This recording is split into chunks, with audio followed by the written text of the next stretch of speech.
Hey guys, Super Godzilla Final Wars here, and today I am back once again with another video. So, for today's video, we're going to be theorizing what if the Millennium era of Godzilla movies started with Godzilla against Mechagodzilla. Now, if you guys don't know what I mean by that, well, let me explain. At this point, Godzilla against Mechagodzilla in Tokyo SOS is basically the only two Godzilla movies that are basically canon to each other and basically connected to each other. They're the only two movies out of the entirety of the Millennium era of Godzilla movies that are basically connected to each other. All of the others, from Godzilla 2000, Godzilla vs. Megaguirus,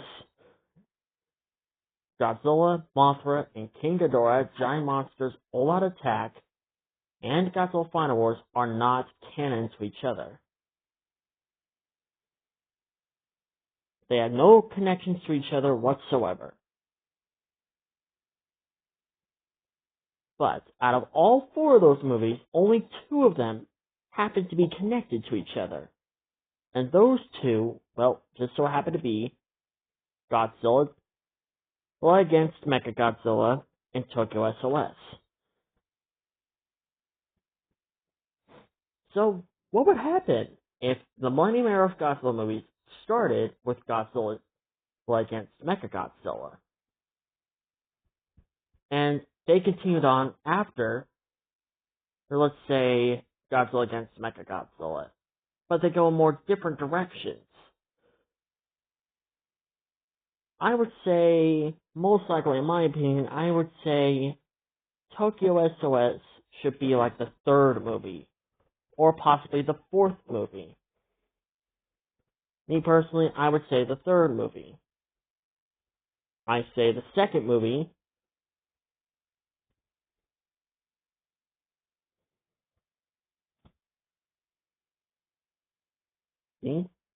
should be about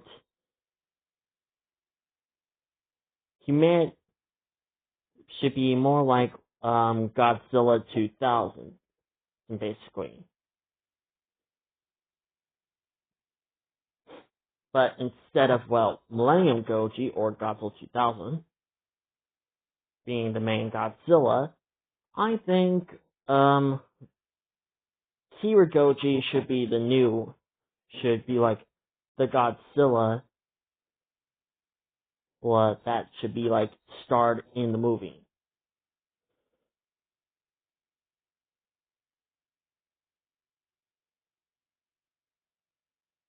Now,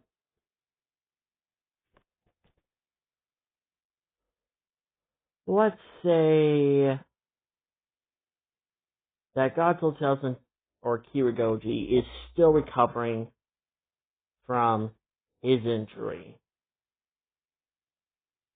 Because we can definitely see a movie where Godzilla 2002 is still recovering from his injury.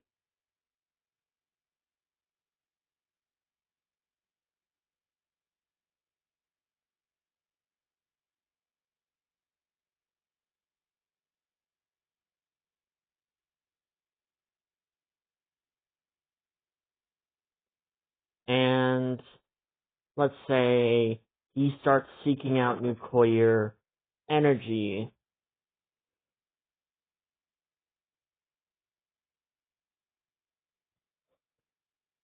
to help his healing factor to heal the injury that he sustained from Godzilla against Mechagodzilla. And let's say that the military from Godzilla against Mechagodzilla somehow is not 100% evolved in this scenario.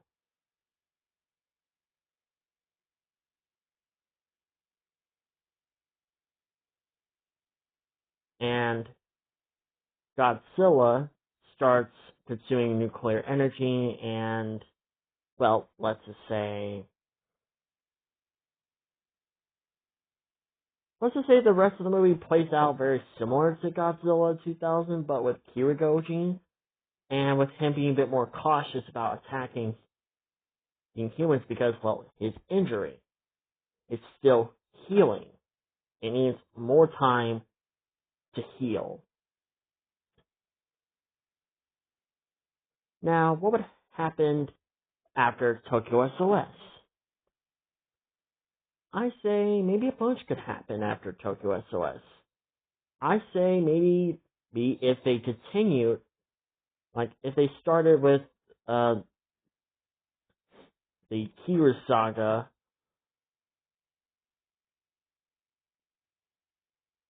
of Godzilla movies, and they continued after Tokyo SOS. Let's say maybe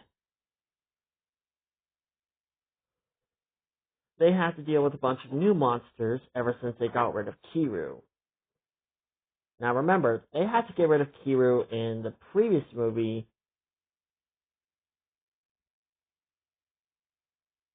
That and mostly Kiru, the ghost of the 1954 Godzilla took over Kiru and flown off to the ocean with Godzilla.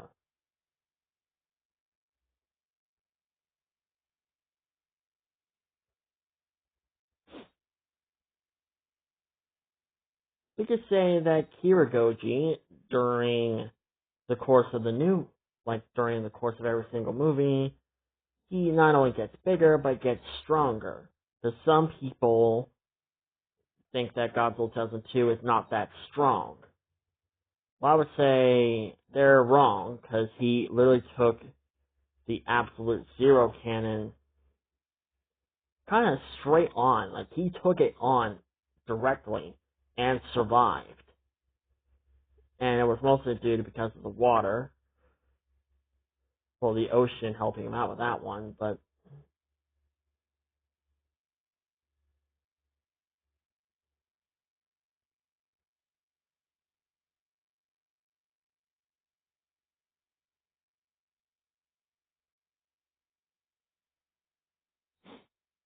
still, Kirigoji still survived the, impact of the absolute zero cannon.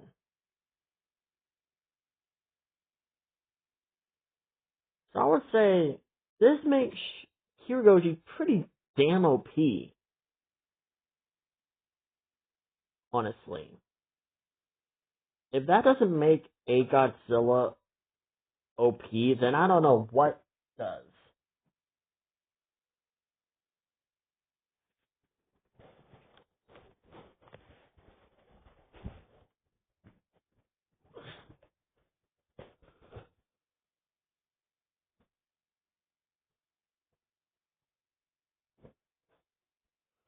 So, yeah, I can imagine, say, other movies from the Millennium era of Godzilla, besides Godzilla 2000, happening. Could be Godzilla vs. Megaguirus, and Godzilla Final Wars could happen.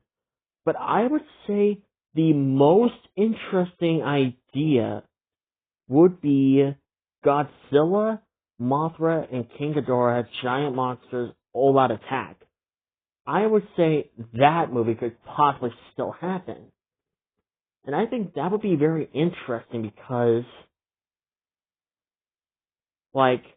Kiru contains the bones of the first Godzilla, and within a way it carries the spirits of the first Godzilla.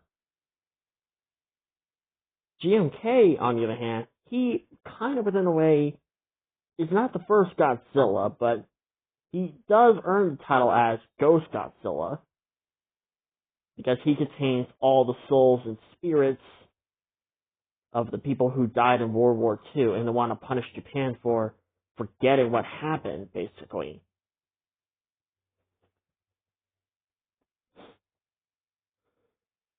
Now, I'm not saying that the military is going to get the remains of Mechagodzilla back, because they know what's going to happen if they do. Godzilla's going to continue attacking them. Like, let's say in this what if, Kiragoji stopped attacking mankind because, well, the only main reason why he was simple. It was because they had the bones of the first Godzilla.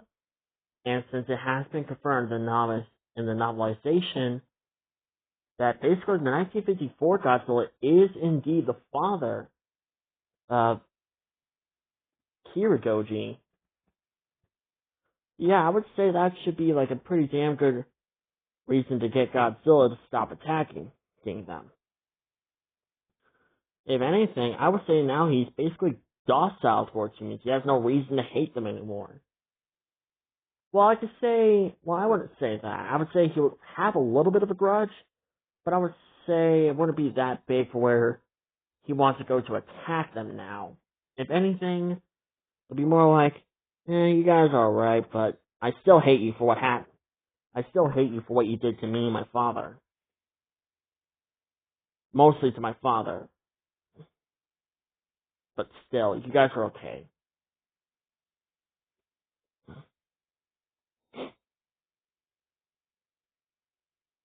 But yeah, that would be really interesting if the Kira saga continued on and they actually did do Giant Monsters All Out Attack, but in the Kira saga movie. Within a way, they'll be looking at two Godzillas.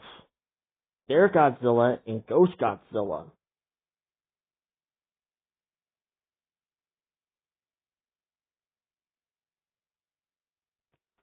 But yeah, it would be really interesting to see the other Millennium Godzilla movies possibly still happening, but with Kiragoji now.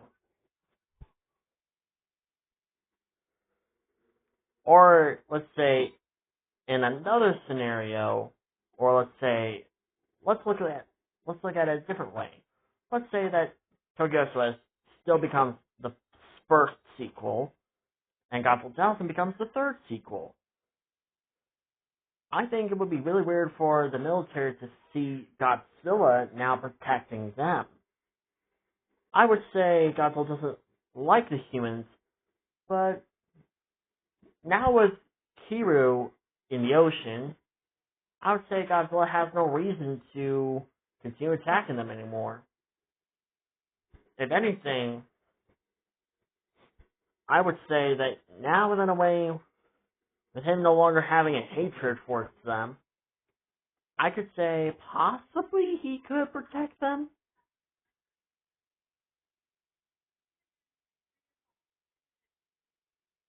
Because, well, like I said before, the reason why he was attacking them was because of Kiru and the first Godzilla's bones. So, with Kiru in the ocean now, I think Godzilla could go from destroyer to protector.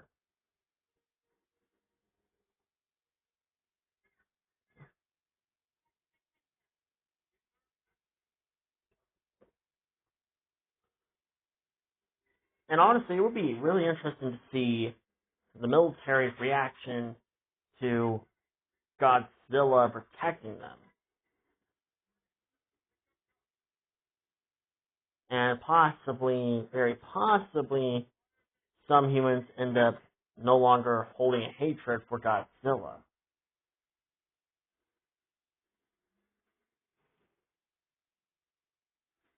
So, but here comes the more interesting part of this what if.